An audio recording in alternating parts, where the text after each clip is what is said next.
रजनी की शादी मनोज के साथ तय हुई थी, लेकिन रजनी को मनोज पसंद नहीं आ रहा था। पर माँ बाप के दबाव में उसने शादी के लिए हाँ कह दी थी। लेकिन शादी के एक दिन पहले रजनी बहुत ज़्यादा रोने लगी और अपनी माँ से बोलने लगी, माँ, मैं मनोज से शादी नहीं करना चाहती। माँ, प्लीज़ मेरी मनोज से ज़बरदस्ती शादी मत करो। ये ठीक नहीं होगा। मैं उसके साथ कभी खुश नहीं रह पाऊंगी। शादी के एक दिन पहले बेटी को इस तरह से रोता बिलखता देखकर माँ का कलेजा काँप उठा और वह रजनी को समझाने लगी, देख बेटा, कल तेरी शादी है और आज तू ऐसी बहकी बहकी बातें कर रही है। कल तेरी बारात आने वाली है। जरा हमारी इज्जत के बारे में सोच। तेरे ऐसे बातों से हमारी इज्जत का क्या होगा। रजनी ने बोला, माँ, मैं तो पहले दिन से ही बोल रही हूँ कि मुझे मनोज से शादी नहीं करनी, लेकिन आप लोग ज़बरदस्ती मेरी शादी मनोज से करवाना चाहते हैं। मैं मनोज को पसंद नहीं करती हूँ। रजनी की माँ ने बोला, बेटा, उसे नापसंद करने का कारण तो बता। इतनी अच्छी खासी नौकरी करता है, एक बहुत बड़े शहर में रहता है, अच्छी कमाई है उसकी। 2 बहनें थी जिनकी शादी हो चुकी। ससुराल में भी कोई जिम्मेदारी नहीं है। स्वभाव का भी अच्छा ही लग रहा है। फिर तुझे मनोज में क्या कमी दिख रही है। रजनी ने बोला, माँ, मनोज में कोई कमी नहीं है। वह बहुत अच्छा लड़का है, लेकिन मेरे साथ उसकी जोड़ी अच्छी नहीं लगेगी। माँ, जरा मुझे तो देखो, मैं कितनी अच्छी खासी लंबी और फिट दिखती हूँ, लेकिन मनोज, उसकी हाइट देखी है आपने, बिल्कुल नाटा सा, गोल मटोल सा है। आप लोगों ने उसकी नौकरी देखकर उसे मेरे लिए पसंद कर लिया।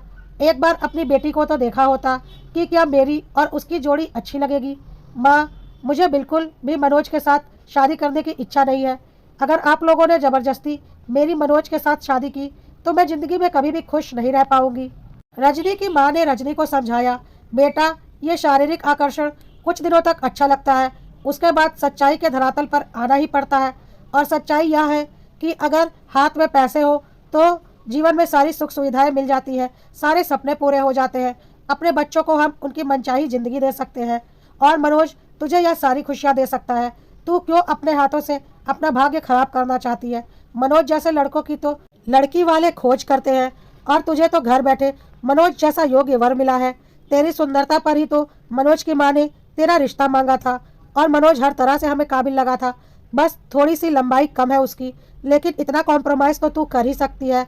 वरना अगर तू अपनी खूबसूरती को किनारे कर तो बाकी तुझमें ऐसा क्या है कि मनोज तुझसे शादी करता। ना तूने पढ़ाई ढंग से की है, ना तू कोई नौकरी करती है, ना तू घर के कामों में बहुत हुनरमंद है, तो फिर तुझमें ऐसा क्या है। रजनी ने बोला, माँ, मुझे पता है गलती मेरी है, लेकिन पता नहीं क्यों मैं खुद को मनोज से शादी करने के लिए समझा नहीं पा रही हूँ। माँ, ये शादी रोक दो, मैं कभी खुश नहीं रहूँगी। कहकर रजनी रोती हुई अपने कमरे में चली गई। बेटी का दुख माँ से देखा नहीं गया। आखिर इकलौती बेटी थी रजनी उनकी। जोर जबरदस्ती से उन्होंने मनोज और रजनी की शादी तय तो करवा दी थी, पर अब उन्हें डर लग रहा था कि कहीं शादी के बाद रजनी कोई गलत कदम ना उठा ले। इसलिए उन्होंने अपने पति से इस बारे में बात की। रजनी के पिता भी रजनी को बहुत प्यार करते थे और ज़बरदस्ती उसकी शादी मनोज से नहीं करवाना चाहते थे। इसलिए उन्होंने शादी के एक दिन पहले मनोज के घर वालों को फ़ोन करके मनोज और रजनी की शादी के लिए मना कर दिया। शादी के एक दिन पहले लड़की वालों के तरफ से इनकार सुनने पर मनोज की माँ को बहुत गुस्सा आया और उन्हें बहुत बेइज्जती महसूस हुई। अब मनोज की माँ ने ठान लिया था कि शादी तो कल के दिन ही होगी और मनोज के लिए लड़की अब वह रजनी के आसपास के इलाके से ही खोज कर रहेगी। यह उनकी जिद थी। मनोज की माँ ने अपने सारे करीबी रिश्तेदारों को इस काम पर लगा दिया और 2-3 घंटों में एक लड़की पूनम के बारे में मनोज की माँ को पता चला। पूनम रजनी के ही मोहल्ले में रहती थी और उनकी जात बिरादरी भी एक ही थी, लेकिन पूनम एक गरीब घर की बेटी थी। पूनम के पिता बचपन में ही गुजर गए थे। पूनम की माँ ने सिलाई कढ़ाई करके पूनम को पाला पोसा था। मनोज की माँ ने तुरंत ही पूनम के घर जाने का फैसला किया और वह तुरंत ही मनोज का रिश्ता लेके पूनम के घर पहुंच गई। लेकिन वहां जाने पर उन्हें पता चला कि पूनम और रजनी पक्की सहेलियां हैं और उन्हें यह बात बहुत अच्छे से पता थी कि मनोज की शादी रजनी के साथ तय हुई है। इसलिए पूनम ने मनोज के साथ शादी करने से इनकार कर दिया। पूनम की माँ ने बोला, मैं अपनी बेटी की शादी जरूर आपके बेटे के साथ कर देती, लेकिन रजनी इसकी पक्की सहेली है और यह अपना रिश्ता खराब नहीं करना चाहती। तब तक रजनी की माँ भी वहाँ पर आ गई और उन्होंने बोला, नहीं नहीं, हमें इससे कोई आपत्ति नहीं है, हमारी बेटी की गलती थी कि उसने रिश्ता तोड़ा। अगर पूनम के लिए मनोज का रिश्ता आया है तो आप जरूर पूनम की शादी मनोज से कर दीजिए, आपकी पूनम राज करेगी। यह तो हमारी बेटी की बदकिस्मती थी कि उसने मनोज का रिश्ता ठुकरा दिया। जब रजनी के घर से भी सहमति मिल गई तो पूनम की माँ पूनम की शादी मनोज से करने के लिए तैयार हो गई। लेकिन उन्होंने मनोज की माँ से साफ बोल दिया कि हम बहुत गरीब लोग हैं और आप लोग अच्छे खासे घर से हैं, तो आप ये उम्मीद मत कीजिएगा कि मैं आप लोगों के हिसाब से पूनम की शादी में खर्चा कर पाऊंगी।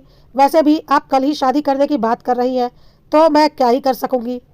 मनोज की माँ ने बोला, आप बिल्कुल चिंता मत कीजिए, आप पूनम को एक साड़ी में विदा कर दीजिएगा। पूनम की आगे की जिम्मेदारी हमारी है। हम पूनम को ब्याह कर ले जाएंगे और वादा करते हैं उसे महारानी बनाकर रखेंगे।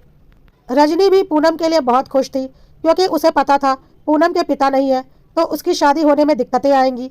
और मनोज से शादी के लिए उसने खुद इनकार किया था और अब उसकी पक्की सहेली की शादी मनोज से हो रही थी, तो वह बहुत खुश थी। इस तरह से पूनम और मनोज की शादी हो गई और पूनम विदा होकर मनोज के साथ चली गई।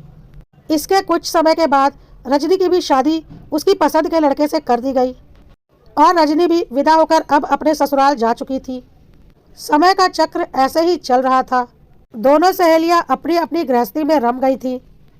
अब रजनी को अपनी माँ की कही एक एक बात समझ में आ रही थी। रजनी को अब समझ में आ रहा था कि मनोज को उसके माँ बाप ने कितना सोच समझकर उसके लिए फाइनल किया था कि उसके ऊपर कोई जिम्मेदारी नहीं थी और हर तरह से वह योग्य था। लेकिन अभी जहाँ रजनी की शादी हुई थी उसके पति के ऊपर 4 कुंवारी बहनों की जिम्मेदारी थी। वह जो कुछ भी कमाता वह सारा कुछ बहनों की शादी के लिए बचा कर रखता था। रजनी को कोई भी पैसे नहीं देता था।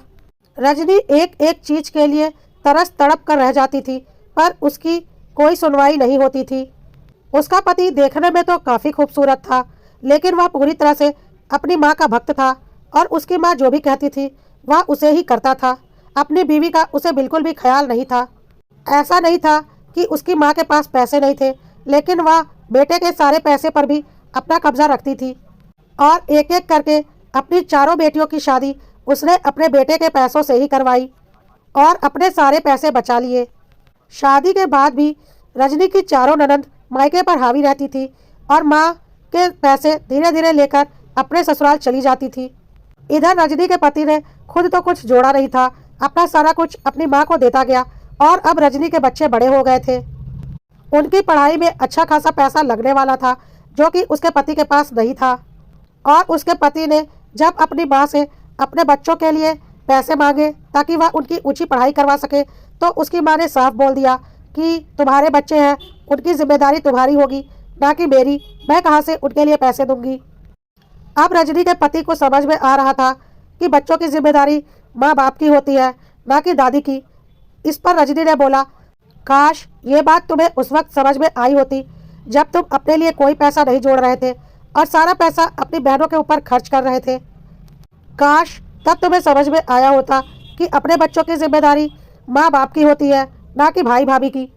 और तुम्हें बहुत अच्छे से पता था कि मम्मी जी के पास पैसे हैं, पर वह तुम्हारे सारे पैसे निकलवा लेती थी। अब देखो तुम्हारे पास अपने खुद के बच्चों की ऊंची पढ़ाई करवाने के लिए पैसे नहीं है और तुम्हारी माँ वह अपने सारे पैसे अपनी प्यारी बेटियों को दे रही है, लेकिन तुम्हें तो नहीं दे रही। अब समझ में आया, अपने बच्चों की जिम्मेदारी माँ बाप की होती है, जो कि तुमने कभी भी नहीं निभाई। रजनी को काफ़ी पहले समझ में आ चुका था कि उसने मनोज से शादी नहीं करने का जो निर्णय लिया था वह उसके जीवन का सबसे गलत फैसला था। एक बार ऐसे ही दुखी होकर रजनी अपने मायके गई हुई थी और अपने दिल का दर्द अपनी माँ से बता रही थी और बोल रही थी, माँ मैंने बहुत बड़ी गलती की जो मैंने मनोज से शादी के लिए मना कर दिया। यह मेरी बदकिस्मती थी।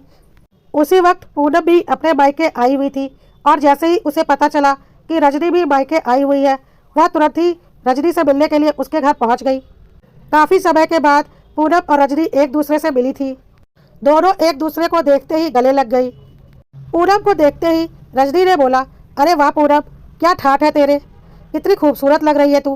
पूनम ने अच्छा भारी मंगलसूत्र और भारी भारी बालियां पहन रखी थी, हाथ में सोने के कड़े भी पहने हुए थे। काफ़ी महंगा सूट भी पूनम ने डाला हुआ था। पूनम ने बोला, हाँ वह तो ठीक है रजनी, लेकिन तूने यह अपना क्या हाल बना रखा है, कैसी मरियल सी हो गई है, जरा अपना ख्याल रखा कर। इस पर रजनी ने बोला, अरे क्या पूनम, मैं क्या अपना ख्याल रखूं, मेरे तो नसीब ही फूट गए, पता नहीं किस घर में मेरी शादी हो गई। यह तू कैसी बातें कर रही है रजनी, तूने तो अपनी पसंद की शादी की थी ना।